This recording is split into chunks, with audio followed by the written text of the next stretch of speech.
Chochlar chiqib qolsa, chochidan-da ovasa bo'laveradi.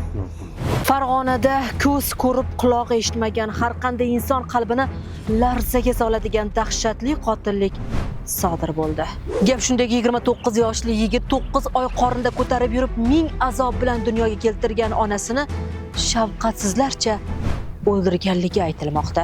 Mazkur dahshatli holat yuzasidan to'plangan sud hujjatlaridan ma'lum bo'lishicha, voqea yuz bergan kuni tonggi soat 8:00 lar atrofida 3 nafar o'g'ilning onasi bo'lgan marhuma ayol hamda uning to'ng'ich farzandi, ya'ni ayblanuvchi yigit o'rtasida pul muammosi sababli o'zaro tortishuv boshlanadi. Janjal davomida esa jahldan aql hushini yo'qotgan ayblanuvchi qo'lida bo'lgan bolta bilan o'z onasining bosh qismiga bir necha marotaba urib, unga og'ir tan jarohati yetkazgan. Shundan so'ng ham ayblanuvchi jinoyat harakatlarini davom ettirib, shu yerda turgan xo'jalik pichog'ini qo'liga olib, yerda yotgan onaizorni yana o'ta shafqatsizlik bilan azoblab, uning tanasidan bosh qismini vahshiylarcha butkul uzib olgan. Insoniylikni butkul yo'qotgan ayblanuvchi shundan so'ng onasining tanasini xuddi shunday tomorqasining bir chetiga, bosh qismini esa hojatxonasining orqa tomoniga ko'mib qo'yib, o'zi yashirinish maqsadida voqea joyidan qochib ketgan.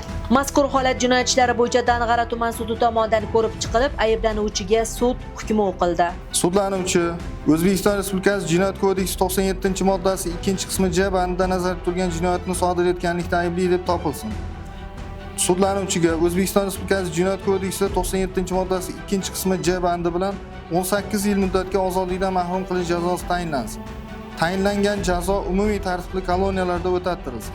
O'z onasini o'ta shafqatsizlik bilan o'ldirgan bu yigitga-ku bugun qonun o'z so'zini aytdi, lekin bir kun kelib mabodo ishlab qoladigan bo'lsa, u vijdon so'roqlari oldida qanday javob berar ekan?